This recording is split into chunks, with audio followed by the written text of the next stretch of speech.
And we're back from the rally of the tests. Gareth's wonderful Volvo looked after us well. Let's have a quick summary whilst we just look around Gareth's slightly muddy motor car. I set off last Wednesday afternoon for Leeds and drove up to the start there for Thursday morning. Scrutineering, just sailed through, as did the noise test as usual. Kind of easy doing the noise test with our exhaust system. You always know it's going to pass, even though it's a good free breathing system. So Thursday evening was the start in the night section, 2 tests and 2 regularities. Then Friday all day and night sections. Saturday all day night sections plus the night sections, and then Sunday all the day just up till dusk. And then yesterday I then drove it home from Edinburgh, the Dalmahoy Hotel, which is apparently where some president of the United States apparently stayed last week. And 700 kilometres later, we're back here in Brundish. Now it's interesting actually, on the event, I'm not sure we used that particularly much oil, but the trip home, that 700 kilometres, we used a good litre of oil coming down, which is very interesting. So what do we got here? Yeah, we finished it in really good fettle actually, quite muddy as you can see. If we just pop back here, you may have noticed a moment ago, just down here, the right hand rear quarter. This was Warcop military ranges during the daytime, and a very large tank trapping rock leapt out of the undergrowth at us and clobbered our right hand rear, clobbered our wheel, which would have been extremely troubling, but no, it just caught the rear bumper and caught the rib panel that Gareth was planning on replacing this winter anyway with its paint job that it's going to get. So that's what caused that.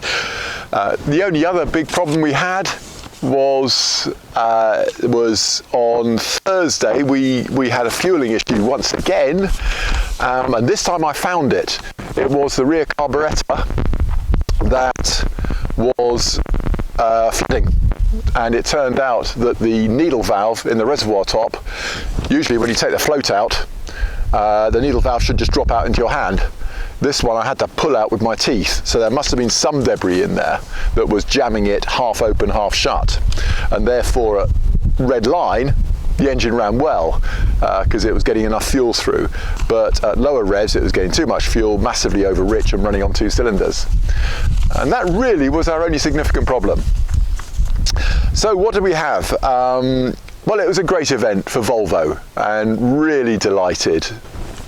Let's summarise the finish. Oh, sorry, no, let's just describe briefly the event. So Thursday is called the Prelude, and that starts at dusk, and it consists of, was it 2 special tests? So tests are kind of like a short stage in stage rallying terms. It's whoever is fastest is the winner. And we had 2 tests in the dark, followed by 2 regularities. So that's public road, navigation exercise, and keeping the car exactly the right speed. So not only are you trying to get the right route, you're keeping at the right speed and coming into controls at the right time. It's quite an organisational feat, especially in the dark. Friday, we had an early start, 7:59. We were running quite early on the road, I think 12th, or something like that.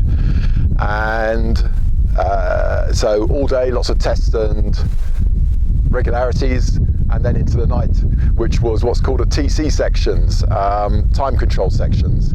And this is just a wonderful blast on private land. Desperately trying not to come in a minute late, which we failed, but I think Dan and Neil succeeded to a large extent. I don't think they dropped much at all in those TC sections. So if you come into a control later than your due minute, then you drop into the next minute, and every control after that has to be 1 minute later, for instance.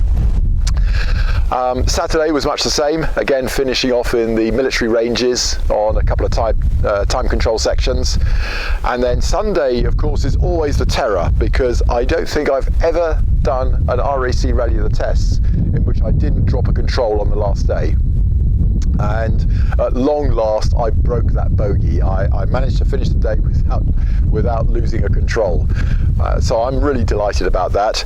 I did wrong slot early on, and that cost us the maximum 1 minute penalty into a control, which was annoying. But apart from that, we had a really good last day. Actually, it was a fantastic way for Gareth and I to finish. We were just so pleased. Throughout the event, I was nip and tuck with Amy. So my daughter was out in Roger Tushingham's MGB, the car that they won Land's End to John O'Groats endurance event some years ago.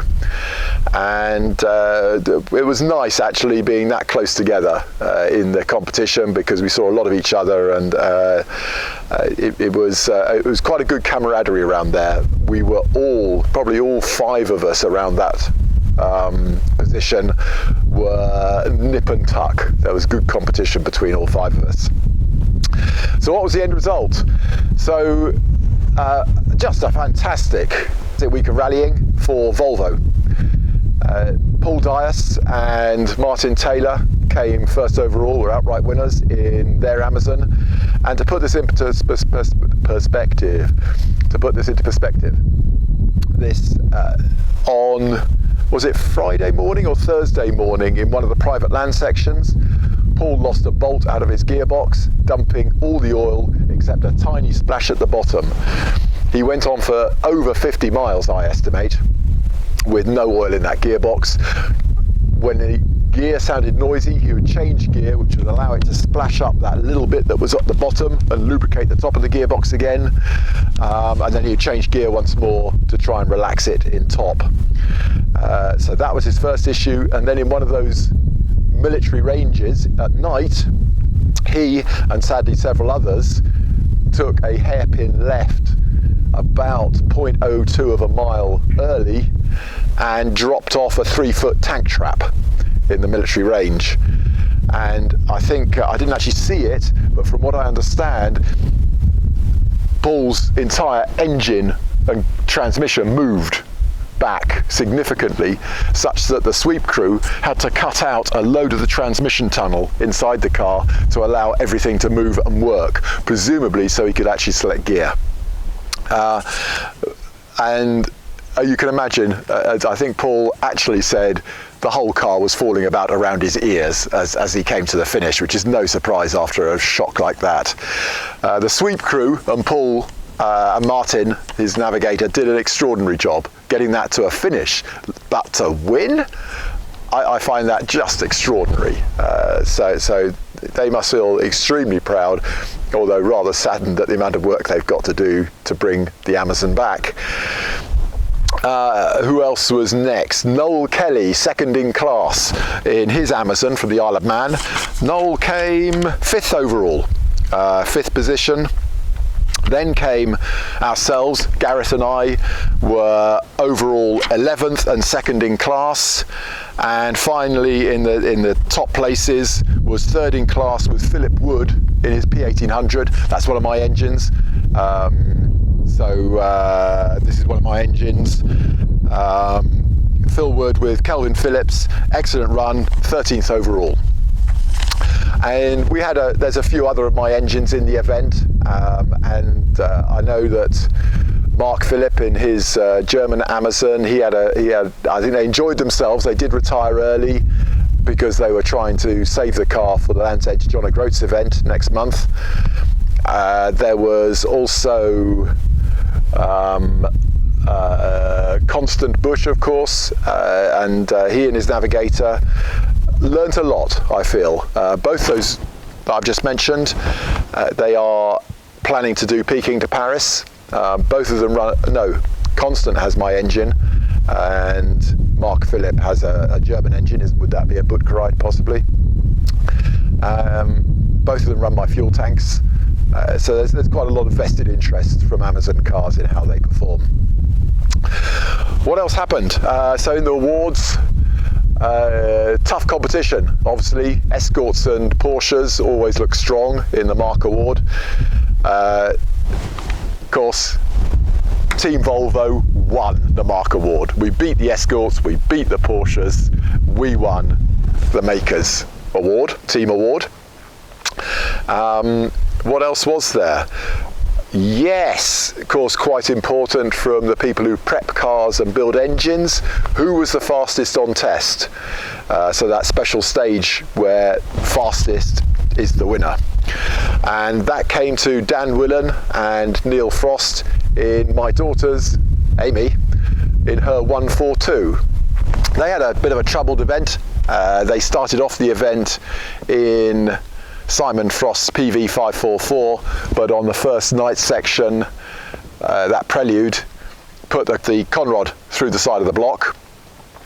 So they then headed off home, got Amy's 142 out, which is due out on the Land's End John O'Groats Rally next month, and drove it back to the venue. 6 hours of penalties they took in doing so, and started again. So brand new car. Dan has never driven a 142 before.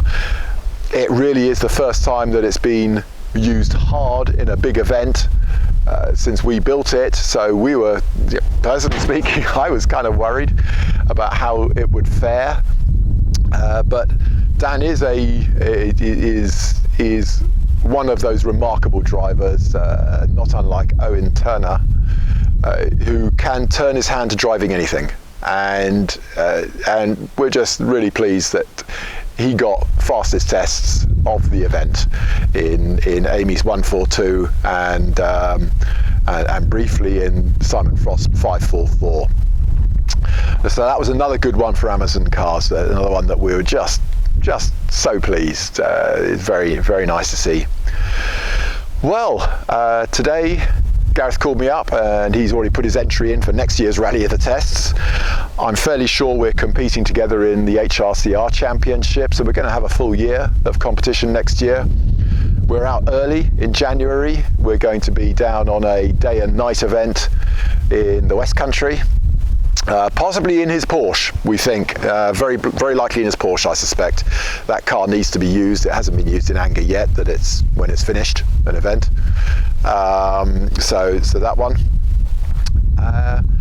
There we go, Rally the Tests. As you can probably tell, Emma and I and anyone, all the Volvo crews that were out there this weekend, I think we're all really pleased with what our cars can do and what with the right care, preparation, they can give you a really enjoyable event, and they're still competitive.